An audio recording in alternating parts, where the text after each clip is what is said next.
lero pa 6 July amalawi timakhala ndi Independence Day.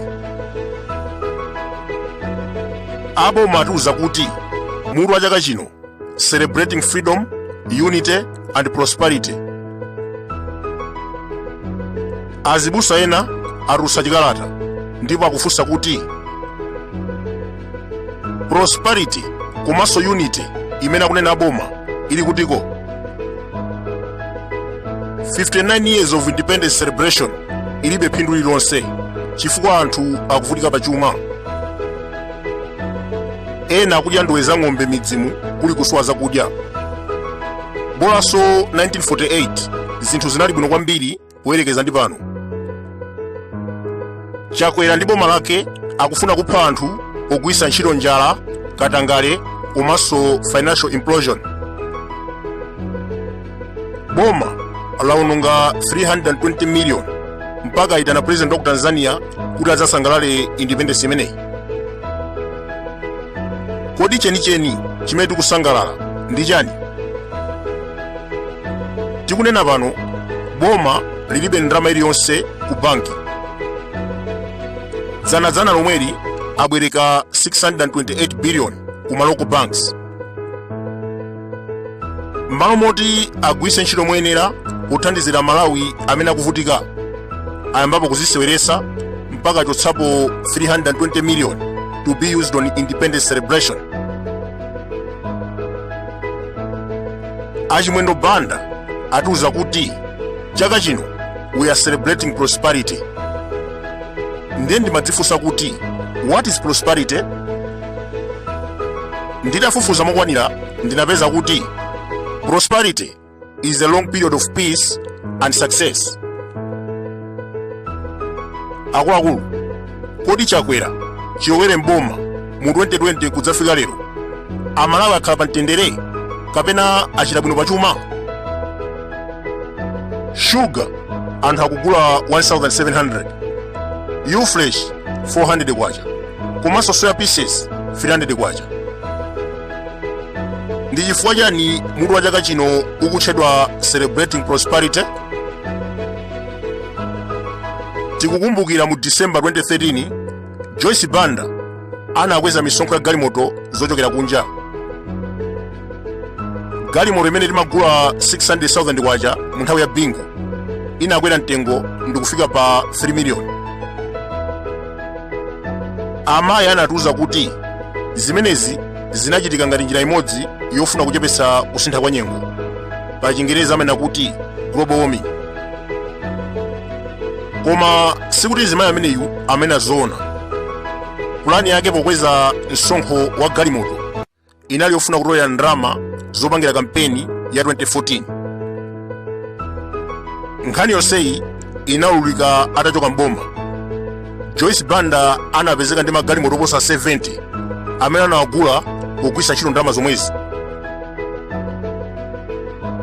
Mchaka cha 2015 Peter Muthalika kudzera kwa Minister of Finance Gudo Gondwe anatsitsa duty tax ya magalimoto ochokera kunja.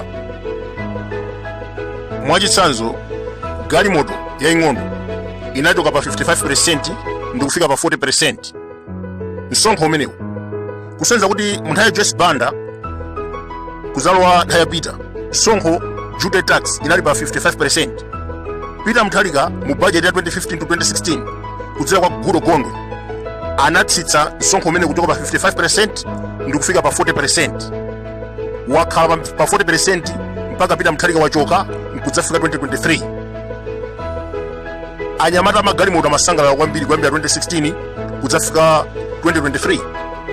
Amapeza phindu lochuluka chifukwa msonkho sunalokwera. Lero ndikunena pano Lazaro wa umphawi wakweza msonkho umenewu ndi 500%. Tiyerekeze mwagula center 1 million kwacha kuchokera ku Japan, mukuyenera kulipira 5 million yonjezera ngati duty tax pa border. Percent yake pamenepa mukuonesesa ndi 500%. Nissan imene mwayigula 5 million ku Japan mukafika nayo pa border mukuyenera kupereka 7 million yonjezera ngati msonkho.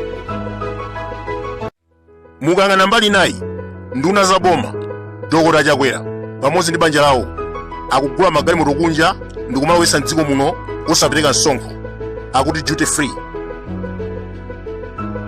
Tinene mosabisa pa komanso mosanyengerera zimene achita boma pokweza tax ndi 500% ndi chimodzimodzi kupha bizinesi ya magalimoto. Chipani cha MCP chikuletsa Malawi kupanga bizinesi yogulitsa magalimoto ngati momwe ankachitira Kamuzu Banda. Tikumbutsane pano kuti bizinesi imeneyi inabwera mdziko muno ndi bakili muluzi komanso chakufa chihana. Kuyambira 1964 nkudzafika 1994 MCP amaletsa kungokupeza kugulitsa galimoto amakupha pokunyonga pamakako. Mu nthawi imeneyi Amalawi amagona kumanda kuthawa misonkho. Lero zabwereranso misonkho ili ponseponse. Kaya mufuna mukagule machesi, soya bisesi, mulu wa matemba, ponsepo MCP ayikapo msonkho. Msonkho umenewu ndi chimodzimodzi omwe uja umene amayika Kamuzu umene timathawa kumakagona ngalande komanso kumakagona kumanda. Kwa panopo wabwera in a modern way. Wiki yatha yomweyi Malawi Housing Corporation anali ndi meeting ku Blantyre. Akuti aliyense amene ali ndi nyumba yalendi azipereka msonkho kuboma. Zonsezi mukaziyang'anisisa akuchita pofuna kutolera ndalama zopangira kampeni ya 2025. Mdziko muno takhala ndi bakili muluzi, takhala ndi Bingu, Peter, Joyce Banda. Sanapangepo zimene zikuchitika masiku ano. Zinthu kuzikweza ndi kufika poti Malawi wosauka sangafikire. Umenewu ndiye msonkho umene anthu amathawa. Nthawi yakalekale ija ya MCP panopo Chakwera ubwezeresanso zimenezi kuti anthu afe mdziko muno chifukwa cha economic implosion.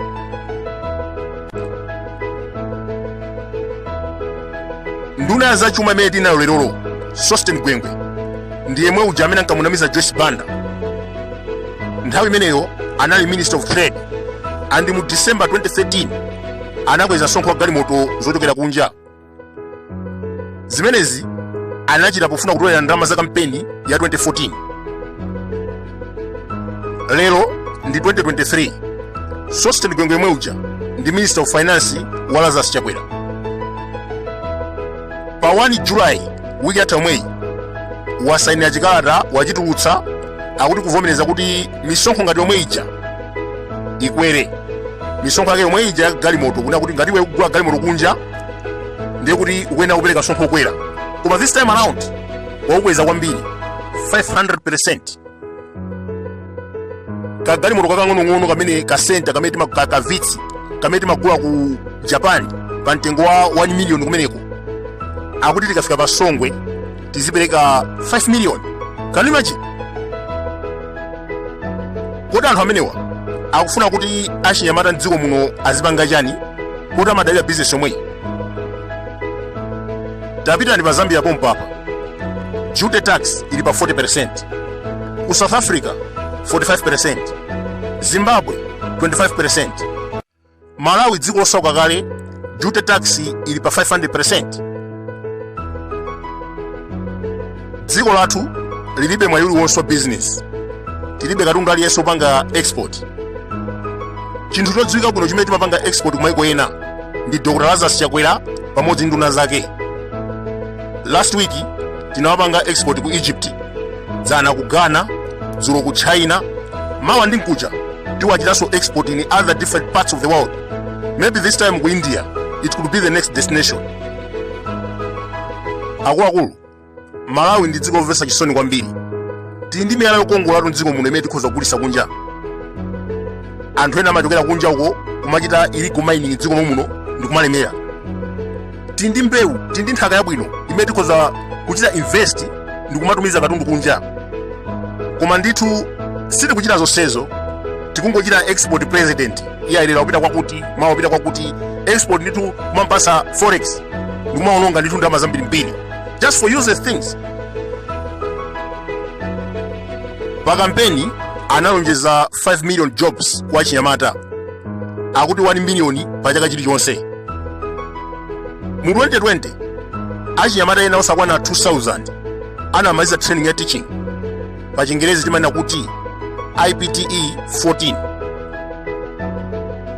boma linawatumiza masukulu osiyanasiyana kukaphunzitsa ngati ma auxiliary teachers. Kumeneko amalandira 80,000 kwacha pa mwezi. Ena anatumizidwa ku midzi kwenikweni, very difficult to travel, komanso amaphunzitsa in overcrowded classes. Komabe achinyamata amenewa sananyinyirike, analimba mtima chifukwa anali ndi chikhulupiriro kuti adzapeza ntchito yokhazikika pa mapeto zonse. Ndikunena pano 2 years yatha, aboma ayambapo madrama akuti pakufunika anthu amenewa apangenso ma interviews apadera. Chikhalirecho akhala kuphunzitsa skulu za boma for 2 years. Tikamanena kuti boma ili munachulika anthu ozungulira mutu, timanena zinthu zimenezi. Munthu waphunzitsa 2 years ku midzi kuvutika kumene kuja ngati auxiliary teacher, ndicho mpangira interview ina ndi chani? Chifukwa munthu ngati ali kuchitipa kana ndi kusanje uko kumavutika kumene kuja cyclone Freddy Selja kumabwera, iye kumakhala kungomaphunzitsa na skulu. Wakhala kumene kuja for 2 years akuphunzitsa, ndiye mukuona kuti mufuna mumpangenso interview ina kuti mulembe ntchito. Interview yantundu wanji imeneyi? Izizi ndi zimene aboma amene amachita. Wina akagwira ntchito for 2 years akuti interview walephera, akuyikapo m'bale wawo. That's what they do. Kapena kuyikapo wina wake wachipani. Ndiye timanena kuti ma auxiliary teacher awa amene akhala kuphunzitsa from 2021 kudzafika 2023 palibe chifukwa choti mwapangire interview yokwanira limene apanga kaleyo. Osati muzina kuti ayi basi panopo kuti tikulembere permanent mukuyena mukapangenso interview yapadera. Interview yake yakuti? Tiliso ndi manesi amene akulandira 50,000 kwacha pa mwezi. Akamaliza training boma simawalemba ntchito, amangokhalira kuvutika ndi ulova. Osachedwa pompa ena apeza ntchito ku America, Britain komanso Middle East. Boma litangomva linawaletsa kuti asapiteko. Okay, alembeni ntchito komanso muziwalipira malipiro abwino, mukulephera. Akufuna kupita kunja for green pasture, mukuwakanizanso. Kwenikweni mukufuna anthu amene azipanga chani? Chilichonse chimene chikuchitika mboma ili chikuwakanika. Fertilizer wa subsidy, adi magana itseka, katundu anakweza, mapassport akulephera kupanga, akuti alibe mapassport book. Ma national ID amene akulepheranso kupanga. Ndikupasa nchisanzo nayo kuti panopa akuchita kalembera maboma ngapo, koma zimene zikuchitika ku Balaka ndi kumulanje ndi zodabwitsa. Akuti phase 1 yakalembera ikuchitika kumulanje, Balaka, Chitipa komanso Dowa. Koma zimene zikuchitika kumulanje ndi ku Balaka zikudabwitsa anthu kwambiri. Kumeneko atsegula masenta ochepa, constituency imodzi malo olembetsa akumakhala awiri kapena atatu. Anthu akapita kuti akalembetse, machina kumapezeka onongeka. Monga mukudziwa kuti madera akumwera kuphatikizanso mulanje ndi Balaka kunadusa madzi osefukira, ndipo ma ID ambiri anapita ndi madzi. Ndiye munthu akumati akapita kumeneko ndikunena kuti ID yake inatayika, akumamuuza kuti apite ku polisi akatenge report. Akapita ku station, apolisi ena akumafuna katangale kuti amulembere munthu report. Inu mukudziwa zimene zimakhalira maofesi aboma. Upite ku water board akuza kuti upereke kena kake. Upite ku Escom ukachite connection akufuna ndalama. Kumalayo housing ukafuna nyumba ya land amafuna ndalama. Ukakhala ku immigration ufuna passport ndenanji. Kaya kufuna kuti driving license kapena kufuna ulowese china chake pa border, corruption. Ukufuna ukatenge ukalembese national ID yako kaichite renew ku NRB, corruption. Apanso anthu awawa akufuna kulembesa kalembera. Boma lanena kuti aliyesa kalembese. Anthu ambiri ma ID awo anapita ndi madzi. Mukudziwa zimene zinachitika kumwerako. Akapita kumene kuja akawauza kuti ayi ID yanu ngati inatayika mupite ku polisi mukatenge report. Akapita ku station ya polisi, apolisi nawonso akumafuna katangale kuti alembe report. Inuyo muganiza kuti munthu osauka kumudzi akulephera kugula soya pieces mchere angaitike kuti ndrama yotisha kwa polisi? Chodabwisa china pa nkhani imeneyi ndichona kuti kuchitipa ndi dowa machina akalembera akugwira ntchito bwinobwino. Atsegulaso masenta ambirimbiri olembetsera. Anthu amene ma ID awo anatayika sakuuzidwa kuti apite ku polisi kukatenga ripoti. Ndi pamenepa zikudabwisa kwambiri kuti kodi kubalaka ndi kumulanje anthu amene walakwa chani, chifukwa anthu akudowa ndi kuchitipa ma ID awo akatayika mukuwalembera bwinobwino popanda polisi ripoti. Komanso mwasegula masenta ambirimbiri kumeneko. Zimene tikunena zitulo mutapanga check. I'm not talking jokes here. Kutero zimene tikunena zikuchitika panopa. Tapitani kumulanje mukaone mukapeza kuti constituency imodzi masenta awiri. Kubalaka constituency imodzi masenta awiri olembesera kalembera. Tapitani kudowa constituency imodzi masenta 15. Kuchitipa constituency imodzi masenta 9. Ndati kufunsa kuti kodi dowa ndi mulanje boma ali kunditi? Chitipa ndi mulanje boma ali kundi chani? Ndi chifukwa chani mukuyika masenta 15 constituency imodzi kudowa ndikuyika masenta awiri okha constituency imodzi kumulanje? Zimenezi ndi zofunika aphungu a nyumba ya malamulo, makamaka iweyo leader of opposition kuondwa nankhumwa pamodzi ndi anzako, mabungwe, mafumu komanso amipingo aziunike bwino. Tikamati democracy, it is a system of government by the whole population. Izizi zimene zikuchitikazi zikhoza kumaoneka mwachibwana koma ili plan yofuna kubera chisankho cha 2025. Chifukwa kubera chisankho kumachitika njira zosiyanasiyana.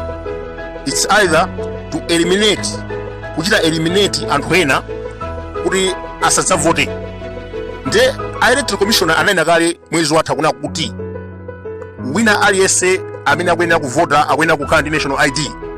Mukapita ku NRB ma ID aja kumavuta kuti akuchitireni new 1 2 pamene ayamba kulembetsa chonchi zamba kale kuoneka kubalaka ndi kumulanje kunena kuti masenta kusegula ochepa, anthu akapita kumene kuja kaona anthu ambiri akunena kuti machina aonongeka. Pamene kudowa anthu akulembetsa kwa katiti machini sakuonongeka. Kodi pamenepa zikhala bwanji